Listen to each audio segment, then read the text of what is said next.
diploma and to gain exclusive pathways towards career training education. I'd like to start by acknowledging both Mayor Lightfoot and Alderman Gregory Mitchell of the 7th Ward and each of their respective teams for taking the time to come out and visit Excel Academy today. I also want to acknowledge CEO Martinez and the CPS leadership team, specifically the Office of I&I and the Options Network for their continued support each and every school year. I'd like to say thank you for the collaborative work done for students, families, and communities by all Excel Academy directors, principals, teachers, and all supporting educational staff. Most importantly, I'd like to say thank you to all Excel students, alumni, parents, families, and community partners for allowing us to serve you here in Chicago and work with you here in Chicago. In closing, Excel Academy, we'd like to share best of luck and wishes for an outstanding and an overachieving school year to all of Chicago's students, parents, families, and all educators. Thank you, and now I'd like to introduce Mayor Lightfoot.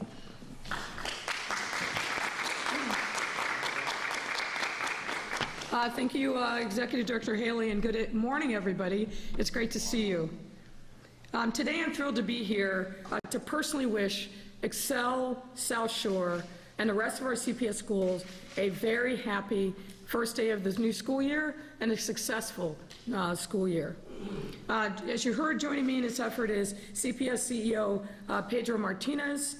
We'll be joined by CPS Chief Education Officer Bogdana Chakumbaba. You heard from Executive Director Haley, and there are some students from the school who are here, and we're grateful to see you and wish you a great first day. The first day of school has got to be one of my favorite days of the year, and I'm truly excited to be celebrating here on the South Side. I've had the good fortune today to travel all over the city. Started off on the far north side, went to the west side, and now here on the south side, across our great city. And what I've seen is this. I've seen excited students, parents, principals, teachers, and staff. And the unifying thread between all these different schools, different campuses, different demographics, is the excitement and enthusiasm to be back in school in person.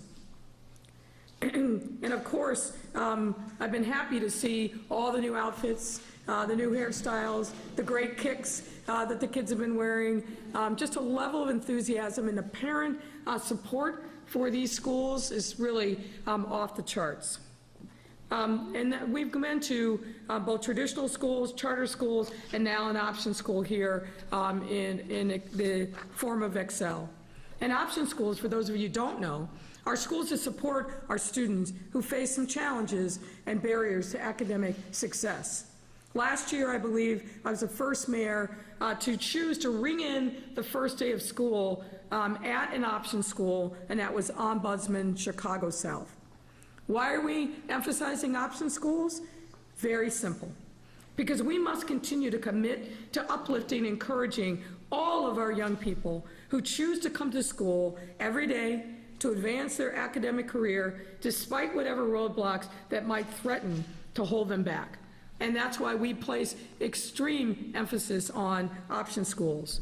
And let me just tell you that since I visited Ombudsman Chicago South last year, we made great strides in providing even more supports and opportunities for schools that serve these amazing students. For example, CPS has formed a new network for option schools and expanded summer opportunities and programs to ensure that our students in option schools have enriching spaces and safe spaces to explore their talents and discover their potential. The bottom line is we're saying to our options community, our students, their parents, their supporters, you are a much beloved and important part of our CPS family. These opportunities over the summer included One Summer Chicago and CPS initiatives like Back to Our Future and Choose to Change, which gave students a chance to line up internships and jobs, receive financial support and individual supports as needed, and participate in career technical education, or CTE camps, to introduce them to a variety of industries, including aviation, automotive services, barbering, engineering, and so much more. In total, over 100,000 students participated in these incredible activities across our city, which are aimed at empowering our young people to achieve success now and well into the future. And to the school communities of Excel South Shore and other option schools, I want you to know that I am your biggest fan, advocate, and supporter. And we will continue to do everything we can to make sure that your students are set up for success. And let me also just say to all of our CPS communities, whether traditional, charter, or options, know that we will always support you and be with you every step of the way, from the first day of class to graduation and beyond. When our students are successful, our city is successful. And we've got to continue to dig down and make sure that we're making the investments that are necessary for all of our kids, regardless of background, demographics, geography. We want those kids to have the smiles on their faces like I saw all across our city today, a level of enthusiasm about seeing their friends that they may not have seen over the summer, but importantly, to embrace what learning looks like, because learning sets everybody up for success. So school leaders here in South Shore and the rest of our city are ready to welcome our students and their parents back, and to continue caring for the academic and socio-emotional needs of our students. As with every year, this work is done in tandem with other city departments and agencies who are just as dedicated as we are in providing every single child and family with opportunities. Before I close, let me also give a big shout out and appreciation to CEO Martinez and his team, to Chief Education Director Bogdana Chakumbaba, and I also want to give a shout out to Jadine Chow, who is always in the background but does such incredible work to make sure that our school communities are safe. Thank you, Jadine. It's this hard work, teamwork, that makes a difference. I also want to thank our CPS staff members and faculty and volunteers who have not only spent months preparing for this day, but have also continued to support students and their families every single day throughout the summer. I also want to give a big thanks and shout out to all the safe passage workers throughout our city and our system. They are tireless workers, the eyes and ears of our community, and they deserve our thanks and praise. And last, of course, but not least, I want to thank our students and their families and the communities. I want to make sure that they know that they are loved and supported, and that we're going to be here every step of the way on their journey to academic success this year. Even though the past couple of years have been tough on all of us, and especially our young people, we have a lot to be grateful and thankful for. I want to thank for the collaboration. We have reached a new milestone towards the journey that we all aspire to, which is the great success of our students, so that they are launched when they graduate from high school on a successful career or college, whatever they choose. But the city's got your back, and I want to make sure that everyone knows and feels that. Now, it's my great pleasure to introduce and welcome to the podium CPS CEO, a son of Chicago, son of CPS, Pedro Martinez.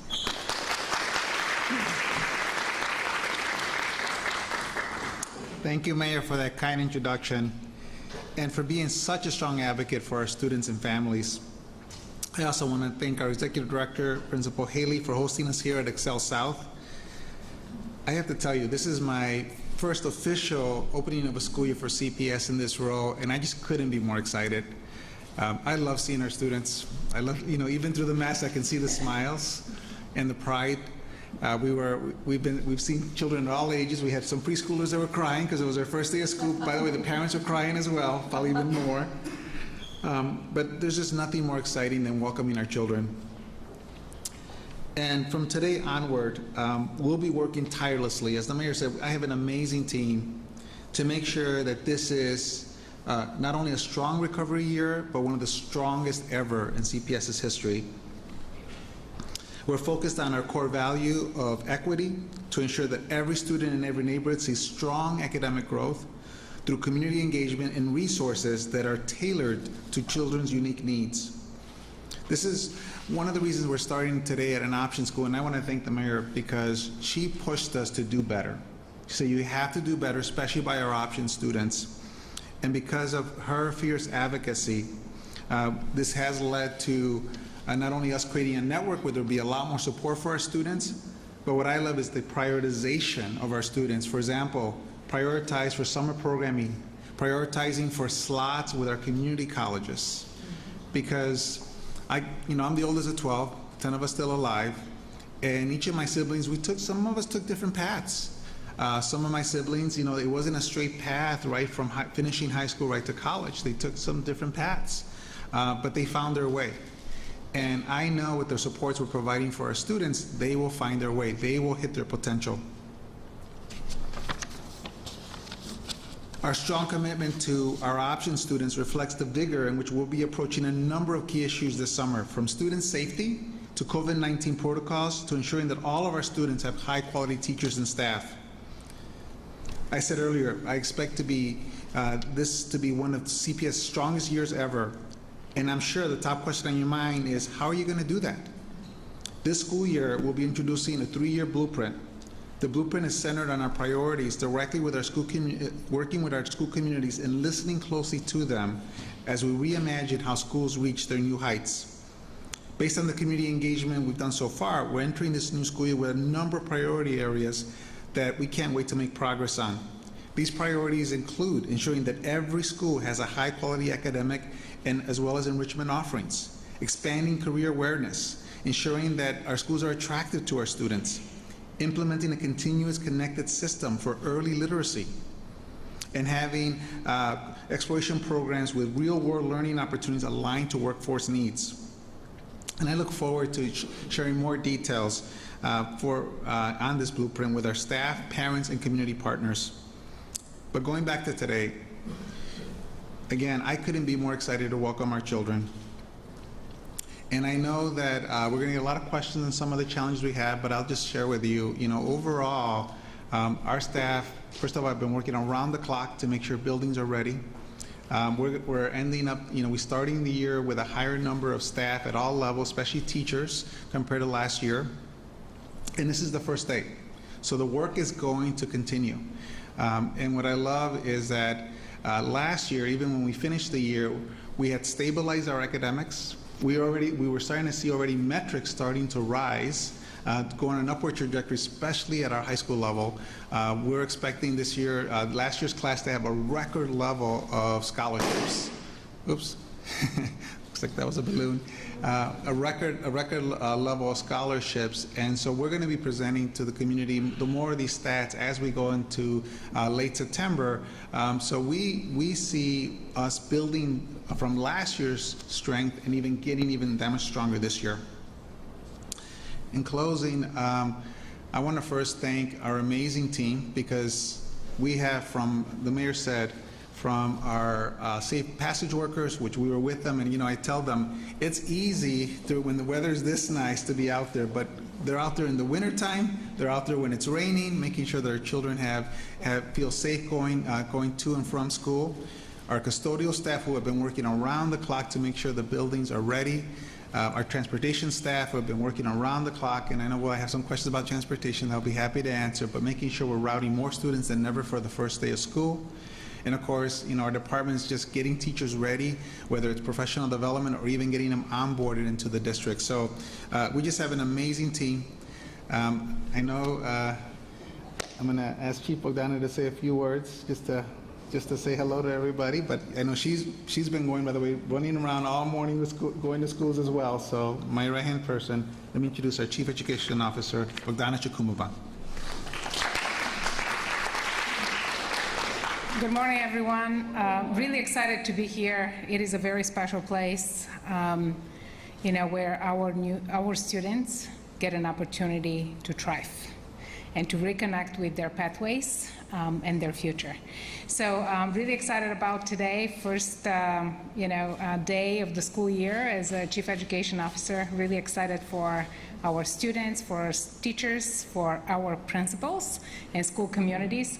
Looking forward towards a strong recovery year, both for academic recovery, but also really reconnecting, building strong relationships among students and staff, and focusing on social emotional learning and supports for children, for staff, and for communities. So thank you so much. Really excited. We'll now be happy to take your questions. All right, thanks a lot, CEO Martinez. Thanks, Mayor. Members of the media, Alejandro and I will be passing down the mics. 2 questions per reporters. We're going to start with On Topic with Adriana from the Tribune. Hi, I was just wondering what you would say to parents who might be worried, teachers and staff who might be worried about their students' safety as we return to the school year, especially considering Highland Park and Uvalde, you know, those are still fresh in the memory of the nation and of the city. So I was just wanting to ask about that. Well, thank you for asking that question because as we saw the tragic events of Highland Park over 4th of July, and obviously we are continuing to grieve for the families in Uvalde, one of the things I ask our team writ large at CPS, CPD, CFD, and OAMC is what are the lessons that we can learn from that experience, and put together a series of meetings to make sure that we were on point with anything, because we didn't want to have any challenges coming into the school year. JD, I'm going to ask you to come up, if you don't mind, to talk a little bit about the specifics.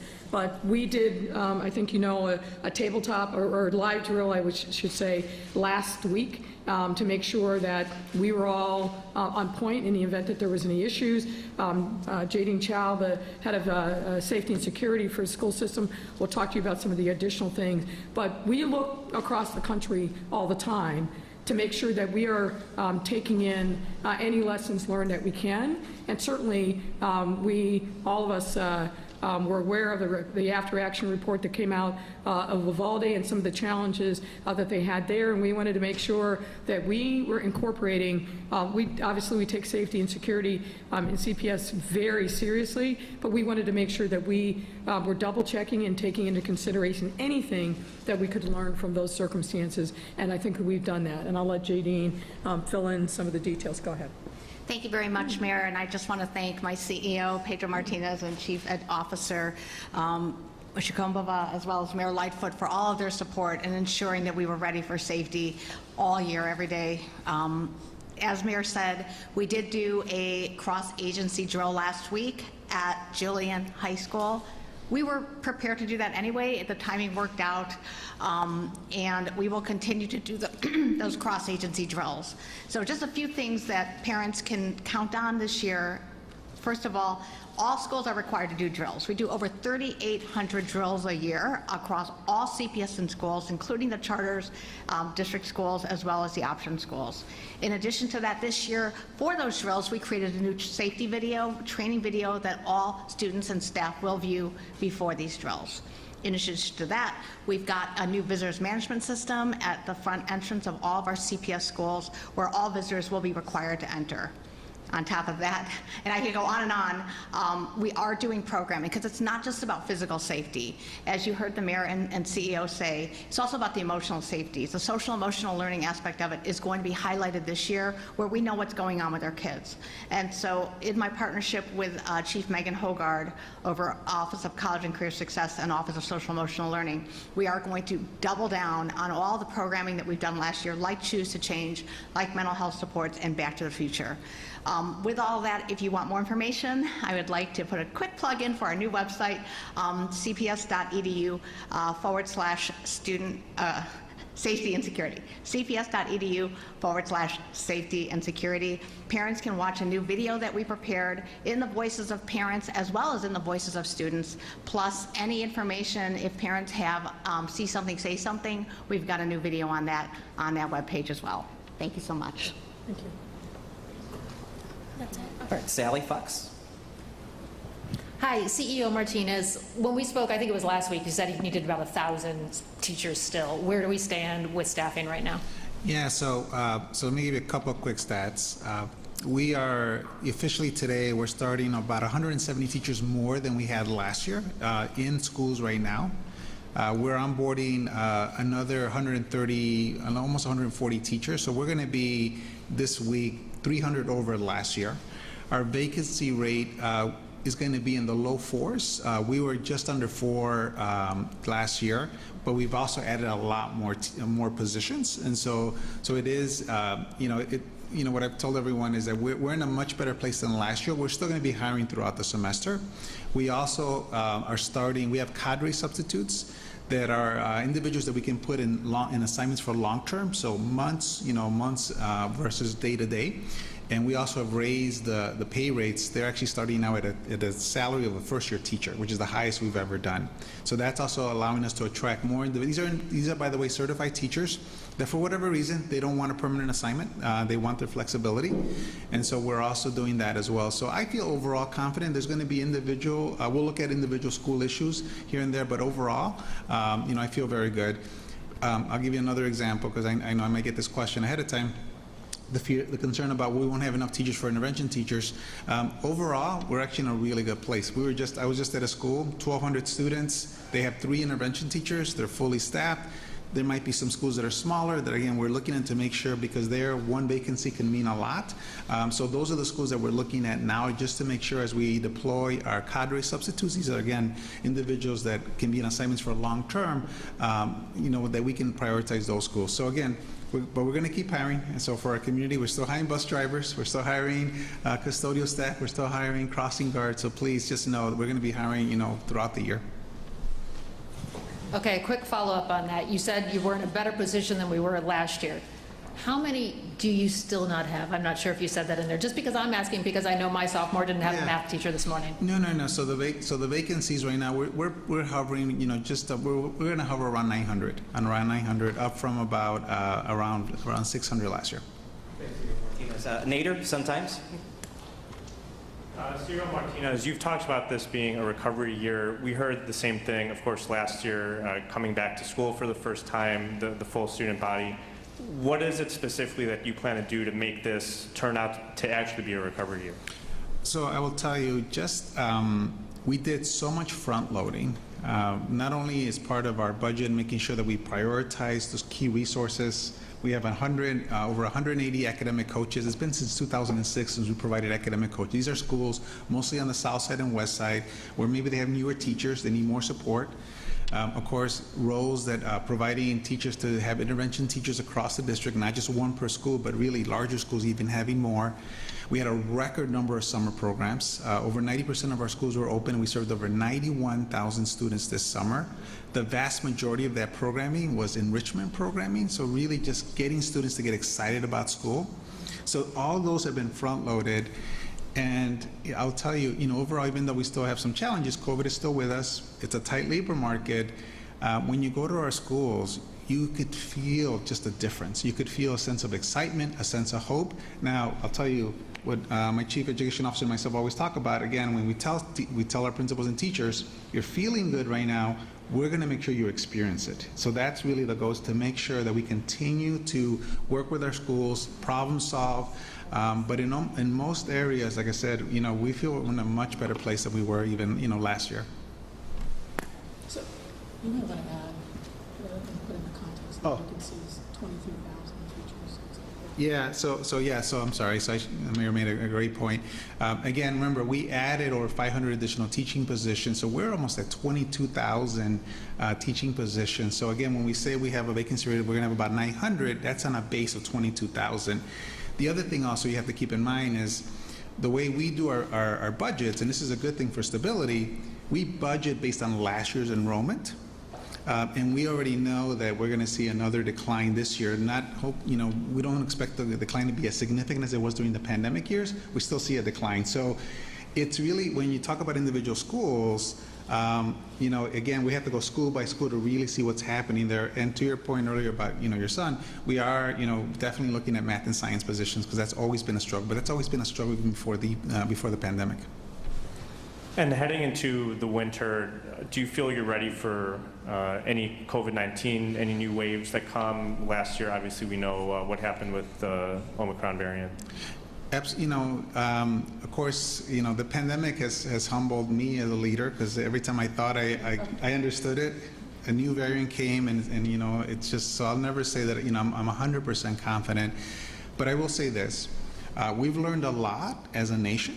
The fact that we can now keep our children in school, even when there's cases in classrooms, And we know that as long as we master in that 10-day period, that they can be safe. We did our own initiative right after the Christmas break. We eventually had it at more than 40 schools. We had it throughout our summer programs. And what we saw was that whenever we had cases in school, we had the children stay in school. We had them take take-home tests. Over 98.5% of the students never contacted COVID, even though there had been cases in their schools.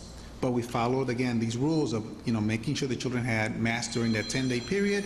And then, of course, we also had, and we have right now, plenty of home tests available, plus we'll have our weekly screening testing. So, you never say that you're fully prepared, but again, where we're at today is just such a different place than we were last year, both in our safety protocols and what we know about the pandemic. So I'm excited that the vast majority of our students will be able to stay in their classrooms learning in person, and there'll only be positive cases or children with symptoms that we'll have to isolate at home, and we'll still be ready to support them at home as well.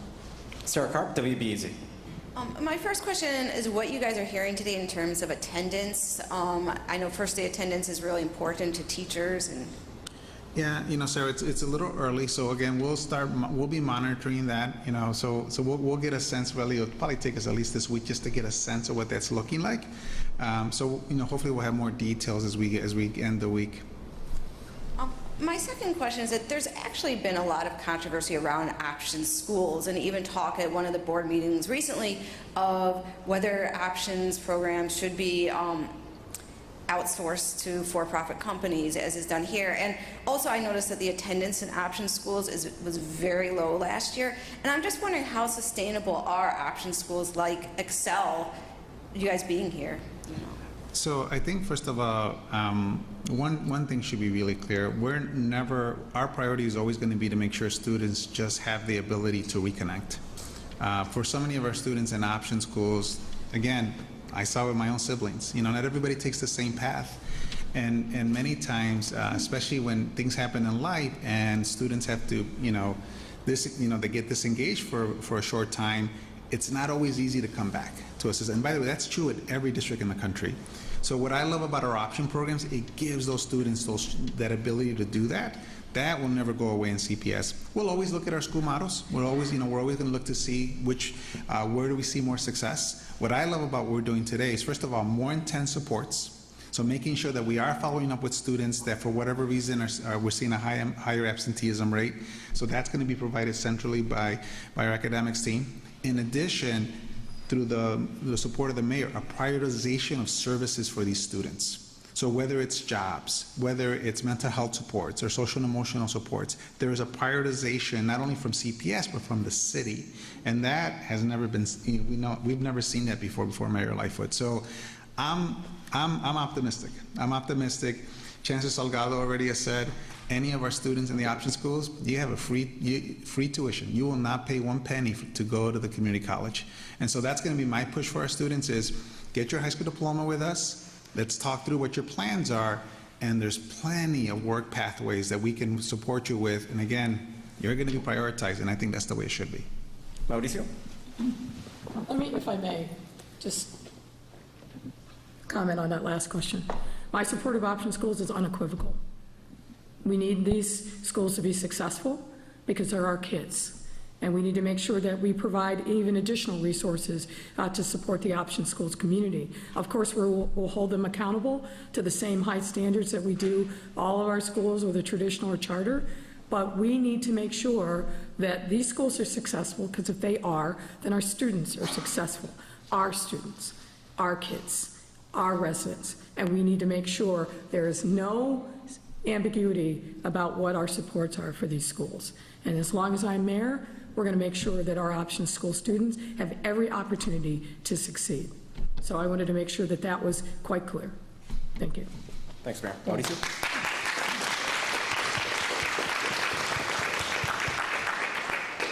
I was curious about unvaccinated staff. What's the rate of unvaccinated staff, and will they still be required to test weekly? Yeah, so we do, we're going to continue to encourage testing. I don't know what we're going to require, but we're going to continue to encourage it. It's a very low percent. it's less than 5% of our staff, and almost all of them, if not all of them, have literally religious waivers, medical waivers. We work with them. So I'm actually very optimistic on that front, that I don't see that as a challenge. And now with the new CDC guidance, they don't have to quarantine. So what's great is that even if there's a case, what challenges last year was whenever there was cases, our staff and our children had to quarantine. That no longer will be the way it works in this new school year. So that's exciting to me as well, is that we also know even from our own work, again, very little transmission in schools and classrooms, and they'll be able to stay as long as, again, we wear a mask during that 10-day period. I was hoping to get a sense of the transportation status. I know that there was some work that was done during the summer to ensure that those requests were being met. Can you tell us a little bit more about how many of those requests are being made or being met, and how many of those are outstanding? Yeah, so the good news is that we've done a few things. So we still have a national labor shortage. That, by the way, that's the area, it's still the area they struggle with the most, because, you know, I wish we had an ability to waive CDL licenses, because that's the biggest challenge, is to attract, to get workforces. People, it takes a while for you to get your license.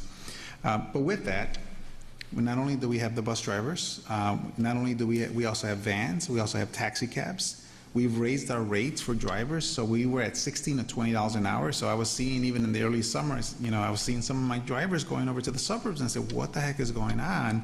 And I found out that we weren't competitive. So we immediately started changing that. So now it's starting at $20 up to $25. That is creating stability among our drivers. We're still going to keep hiring. We're right now, we had initial deadline for June to route children. We moved that deadline to the end of, closer to the end of July, to make it easier for families. So we have routed now over 15,600 plus students. That's the largest amount we've routed this early. So the families that will have to wait, and it's only going to be a few weeks, are families that we got after July. We do have some long routes. Over 80% are under an hour, but we still have some routes. There's a few that are very, very long, about 2 to 3% that I'm actually looking at myself. And so we're going through each one of those situations. You know, and they vary, frankly. You know, we have some where we're going from, you know, a family might live far, far south, and they're going to, there's a placement in a private therapeutic school that's all the way on the other part of the city. So we're looking at every one of those situations. So again, I just ask families, be patient with us. Give us a couple of weeks. There's going to be opportunities for us to get more efficient on the routes. It just takes us a little while. But like I said, much, much better place than we were last year, and then we're going to just stay on it. We're just going to be aggressive. Moving on to Iris, Telemundo. Morning. Ya sé que habló hace un poco acerca de la escasez de maestros, pero si pudiera decir ahora en español exactamente cuántas plazas continúan disponibles y cuáles son las áreas o distritos que se están viendo más afectados. Sí, lo bueno es que este año invertimos más fondos para tener maestros en nuestras escuelas, y ahorita tenemos casi 22,000 posiciones. De esas 22,000 tenemos 900 que todavía ahorita queremos llenar, que están vacíos ahorita.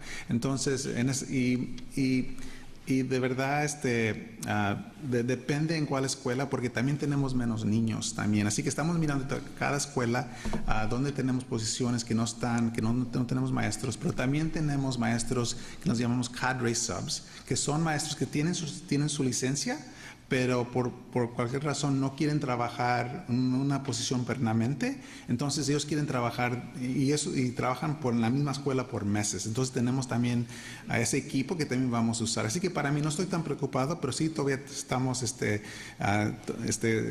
buscando maestros. También manejadores de camiones. I was just saying, again, going back to our vacancy, we have about 22,000 teaching positions. That's an increase from last year, over 500. By 900, we expect to be vacant in the first week of school. We're going to keep hiring, but we also have our long-term substitutes we call it our cadre subs, that are certified teachers that we're also going to be deploying, especially in schools where we see large vacancies. Y por último, ¿cuál usted considera que va a ser su mayor reto en este año escolar, especialmente cuando comienzan con escasez de maestros y también de conductores de autobuses?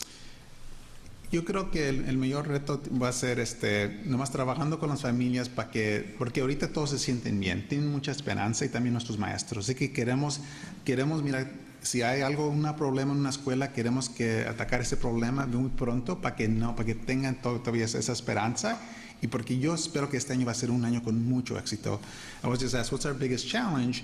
And, really what it is frankly, people are feeling so good right now. There's just a sense of hope. And so we just want to make sure we problem solve any issues at an individual school level so that hope continues, because I do expect this year to be in a strong, strong recovery year. Sarah Schulte, APC. You mentioned the decline in enrollment, which it's been a problem. It probably will be maybe next year as well. Would you reconsider student-based budgeting? So, what's interesting about student-based, so first couple of things. So one is, across the country, there's no district that doesn't align resources based on enrollment. Across the country. I mean, just, resources have to follow children. Of course, you differentiate by need, whether it's special needs or English language learners, children of poverty, provide more resources, but they still follow enrollment. What we did this last year with student-based budgeting, it represented less than half of our budget. And there is, the positives of student-based budget is that it gives principals, frankly, more autonomy. Because I don't want to tell a principal who might say, you know what, I want to provide more resources in this area, whether it's maybe making smaller class sizes in my primary grades, because that's where I really want to make my investment, or if I want to, free up resources to provide more professional development for schools. So I don't want to take that autonomy from principals. At the same time, what myself and our chief education officer did is we brought our principals together. And we said, okay, tell us what is it that's going to help you have a stronger year. And what they said is we need to make sure we have enough resources so that we have reasonable class sizes. So we wanted to start reducing class size. We want to make sure, I don't know if anybody who went to CPS, when I was in elementary school, there was always multiple grades in my classroom. Always, at least one, sometimes even 2 grade levels. We said this year, unless you're accelerating, every classroom, you shouldn't have to combine classrooms unless you're accelerating students. So we have enough teachers for that. We have academic coaches in schools that have high needs. We have intervention teachers in every school. So these, this is what principals really wanted. And so, so for me, when it comes to student-based budgeting, I would say, what we're doing is a hybrid where we're making sure there's foundational, universal resources in every single school. The other passion we have is we wanted every school to have access to the arts. That has not been, that has not happened historically here at CPS. So we're going to continue to move in this direction. So we're going to try to balance autonomy, giving principals enough freedom to make some local decisions, while at the same time saying these are non-negotiables. You got to have these in your school, and that's something we'll continue to monitor. Can you talk a little bit? Oops, I guess this went off. Can you talk a little bit more about your 3-point plan that you mentioned? So this is a 3-year blueprint that we'll actually be presenting at the board meeting today. And it really is a combination of both the work we're doing right now to make sure we have an amazing, strong year. We call that recommitment work. And it's everything from strong academics to making sure that, frankly, all of our operations are effective so that we can focus on academics, so whether it's cleaning facilities or transportation, et cetera. And then the work that we're also going to engage heavily with the community is what we call our reimagine work. And this is examples of, for example, I want to make sure when I go to neighborhoods, so we've been in 4 different neighborhoods today, and the mayor was just talking, the differences are so stark. And what shouldn't be different is high quality schools. Every single neighborhood should have schools that children want to go to with rich programming, rich extracurriculars. And so that's one of the areas that we're going to tackle immediately, and you'll see a detailed presentation in September. But what we want to do is work with communities like South Shore. We want to work with communities like North Lawndale. We want to, have the conversation of, okay, let's look at what's happening in your communities. Let's see what programs are available. What's the standard of quality that we want to set, and how do we make sure that everybody gets to that standard? So it's a multi-year plan, but I think it's a plan that will start addressing many of the things that I heard from parents, from students, and from staff that said, okay, we want to make sure that you have these areas, on top of mind as you improve the system. Marianne Ahern, NBC. Mayor, hi. Oh. I thought maybe I was just a spectator. No, I got several to take. Well, and it is somewhat CPS related. Okay. We did receive the permit for the LALA 10-year agreement. And when it initially was announced, your office highlighted $2 million that C3 will give to CPS. We don't see it in the permit. Maybe it's there in some other language, but in initial blush looking at it. I think the $2 million if I said that, I misspoke. The $2 million comes to the city, and then in addition to that, C3, as it has for a number of years, has committed to providing additional resources to CPS. They're opening up internship opportunities. Every time they're here, they give a group of CPS students kind of a behind-the-scenes look at different jobs that go into putting on a festival as large as this. They go through actual drills where they help them do scheduling and programming. So there's a lot that they actually contribute to the CPS. So that $2 million that's the permit fee or whatever you're talking That's about, what but not a fee to CPS. Correct. It's to the city. All right, Yeah. I just want to, and where do you stand on, there's going to be some aldermen in the next meeting who want to prevent big events like NASCAR or the LALA agreement from being agreed to without their approval? Well, I've heard that from a small handful, and I think it's a small handful, and we're talking to them. But fundamentally, sometimes we've got to move a lot faster than the city council process will allow,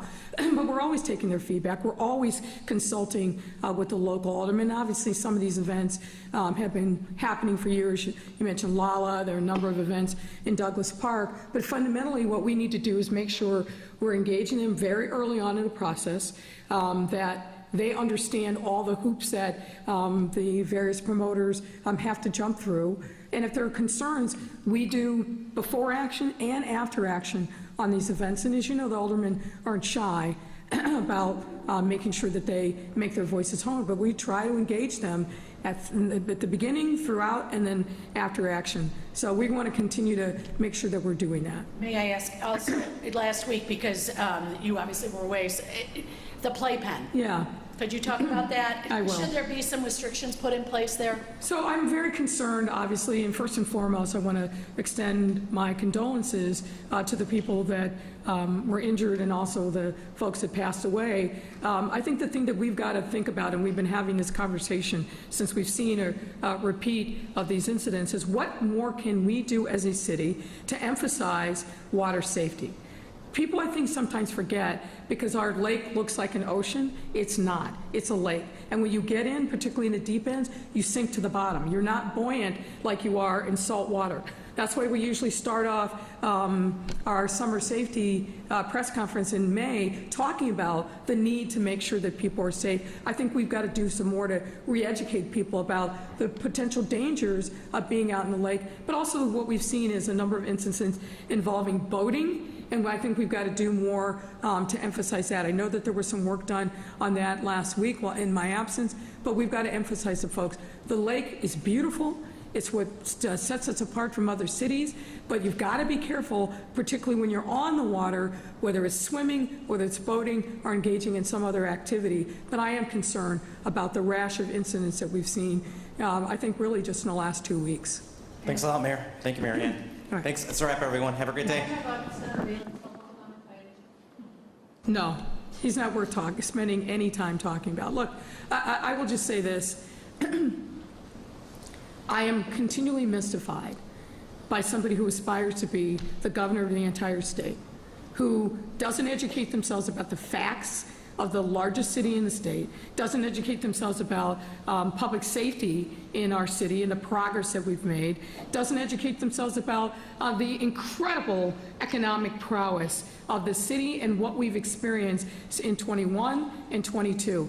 How can you say to the voters, I want your vote, when you don't even do the basics to educate yourself about what's happening in the education, talking about education because we're here now, but the economic engine of the state. By estimates, 50 to 60% of the economy is in Chicago, and if you look at Chicagoland, that's 80%. Really? You don't want to educate yourself about that? And to spread lies and mistruths about what's happening in our city, I would say I'm disappointed, but unfortunately this is a pattern with him and his supporters. They don't want to tell the truth about Chicago. They want to appeal to the lowest common denominator of the Republican base. And newsflash, folks, you won't get elected as the governor of the whole state by pandering to the lowest common denominator and not telling the truth. about Chicago. So I'm just going to stand up and advocate for my city, and importantly, I'm just going to say, all these folks that are out there who want to aspire to different offices, tell the truth. Just tell the truth. We can have an honest debate about policies, procedures, but tell the truth. Let's start with that. Thanks a lot, Mayor. Thanks, everyone. Have a great day.